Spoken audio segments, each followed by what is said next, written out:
Hey guys, it's your girl Kizzy Rock here with a second recording for you all today. You know what, guys? I actually skipped over someone's email. I try to respond to the emails in order, and I skipped over an email, and I made the last recording in regards to an email that was after this young lady's email. So I apologize. I'm driving right now, so I apologize for any background noise. But I wanted to be able to touch on her subject before I go in. So I don't have the email pulled up, I'm sorry, but it was in regards to having low self-esteem and feeling like her spouse, or whatever whatever man God has for her relationship, spouse, or whatever it is that she's seeking, like that person will never arrive because no one wants her, right?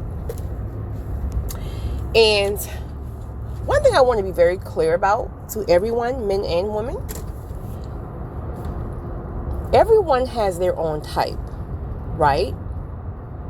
Even some of the most people who you may deem to be beautiful or attractive or whatever, do you know that there's somebody who don't find them attractive? And even if that person finds them attractive, they just don't do it for them.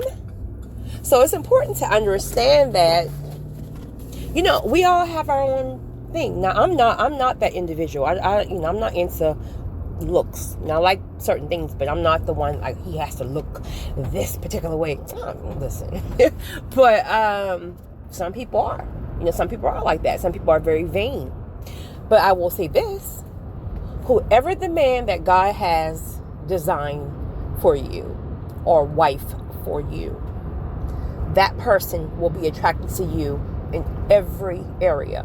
That person is designed specifically for you. So what happens is that, many of us start to deal with insecurities and lack of confidence, things of that nature, because of the things that we've dealt with in the past. Let it be men or women that we chose, and these people have abandoned us, cheated on us, whatever. So we start to take all that stuff and we internalize it as if there's something wrong with us, and never even realizing that sometimes it's not even about you. Sometimes it could be the way you loved on them may have scared them and made them so afraid because they never experienced healthy love, that it was easy to leave you or cheat on you for someone else who doesn't put that same kind of pressure on them. But we want to internalize it as if we're not good enough. So as time go on, and you having all these different hits, that's men and women, you having all these different hits to your confidence, before you know it, you're sitting here really thinking there's something wrong with you, and it's not even you. It's just that you're not tapping into the person who was designed for you. And so again, when you've heard that enough, listen, have you guys ever heard that men don't like to be rejected? They have a fear of rejection or something like that. And I guess it's because, I guess back in the days, because nowadays women are just as more as aggressive as men as in approaching them or whatever. But I guess back in the days, maybe men had to always be the first to approach, and maybe they've been rejected for whatever reasons, or hurt for whatever reasons. And again, if you've been through that a lot, you will start to become very insecure. So it's not always just us women. I know some insecure men, right? And that can come off in so many ways. That can come off in ways of jealousy, whatever. But sometimes we have to tap into that to figure out why, right? Of course, the first initial reaction is to spaz out like, boy, if you don't stop harassing my nerves about this man looking at me and this, stop harassing my nerves about that nonsense. Like, I'm with you, right? You want to spaz off like that. But sometimes you have to tap into the why. Was he hurt before you? Did he deal with a bunch of, grimy chicks before you? No, that's not your problem. That's his fault. I get it. But at the same time, if you're called to him, then you're going to have to kind of help work through that. You can't fix him, but you can go to God, pray about it, and God will show you how to deal with it. And then in turn, you start to make him feel more confident in the whole 9 yards. I know. It's 2021. Nobody got time to be trying to make anybody feel. I get it. Trust me, I do. But when a person is called to you and vice versa, you are required. You are required. So, to my beautiful sister, you are beautiful. Beautiful. And I'm telling you, all the things that you've been through in your life, you're going to have to do the work. Because truth of the matter is, especially us women, confidence should have been instilled in us early on, from childhood, from our fathers to start. And if you have daughters, guys, girls, women, whatever, if you have daughters, well, if you have children, instill that confidence in them early on. But, especially your daughters, let them know early on, you're beautiful, you're worthy, you can be anything you want to be, and X, Y, and Z, and all the stuff like that. Instill that stuff in them, because when they go out into the world as they get older and they meet these knuckleheads, they might get rejected or they may get hurt, but they won't internalize it so much that they're not worthy, because that foundation is already built, within them. So that's something in our community that is important for us to start working on, and breaking those generational curses, But my beautiful sister, you have to tap into the why. Go back to childhood. Was your father not there?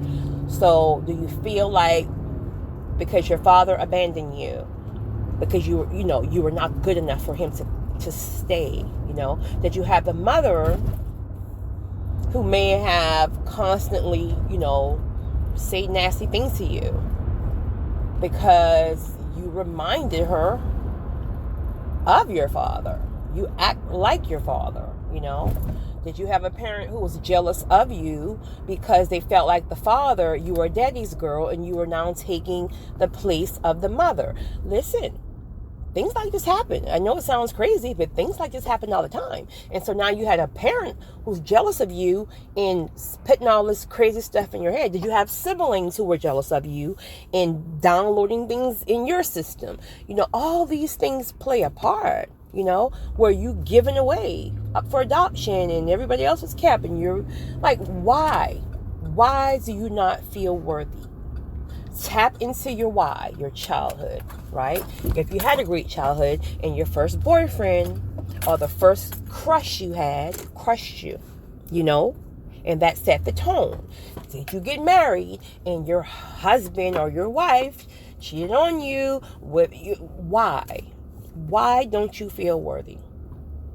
Once you tap into your why, then it's important to know that your confidence, I always say it and I'm going to stick with it, your confidence comes when you know who you are. How do you know who you are? When you get connected spiritually and you learn your true purpose and your true calling. Once you walk in that builds your confidence, because nobody else can do that thing like you. I always say this, and I'm going to always say it. You can't put confidence on. You can't put clothes on and be confident. You can't put makeup on and be confident.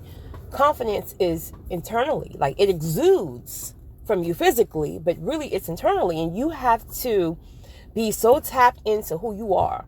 And that doesn't come easy. That comes by being intentional and really putting that work in and understanding a lot of things. And also understanding, again, that most times it's not even us. We want to think it's us. It's not even us. You just, you got to figure out, what God has for you will be for you. It will be received properly and vice versa. Stop putting so much, putting so much energy. Come on, sir. Come on. Putting so much energy into people, man. We all trying to figure this thing out. We all trying to figure this thing out. We all got generational curses and generational norms and our own demons we got to fight and conquer. And, you're not the only one. So this person may be going through their own stuff and they just leave you. They can't stick around. They might be fighting something else. And you thinking because you're not cute enough. Man. Listen, men and women, you're beautiful, you're handsome, you're sexy, you're worthy I'm sorry for the individuals who have hurt you. We've all been hurt. Some of us have hurt others. Like, you have to just understand that it's a season, and you have to go through certain things in order to climb the ladder and ultimately get to the place that God has always had for you. And you're not choosing anymore, right? You're waiting on God. So you're not going to go wrong this time. Just be patient. Keep working on yourself. Keep building yourself, because God can send you 1,000 people, right? Including the person he has designed for you, or she. But if you haven't put the work and you want to run them off, you may have a man or a woman that comes to you who loves you unconditionally, makes you feel like a queen. But honey, if you in his ear all day long about, you didn't tell me I'm beautiful today, and you didn't call me on your lunch break, and you look at the girl in Walmart, listen, going to run them off. You're going to run them off. So work on yourself, get that confidence level builds up, level up, work on areas, that you need to work on, those areas, and prepare. You shouldn't just be waiting, and I'm tired of waiting. I'm just sitting here waiting. I'm sitting here watching these walls. No, you should be busy, boo. Busy working on your credit, working on your finances, working on your confidence, working on your gifts, your calling, your business, going back to school, working on it, whatever. You know what you should be working on. So anyway, you guys have a great one. I have to go inside Walmart. I hate Walmart. I have a love-hate relationship with Walmart. So anyway, you guys have a great one. Have a great evening. It's your girl, Kizzy Rock.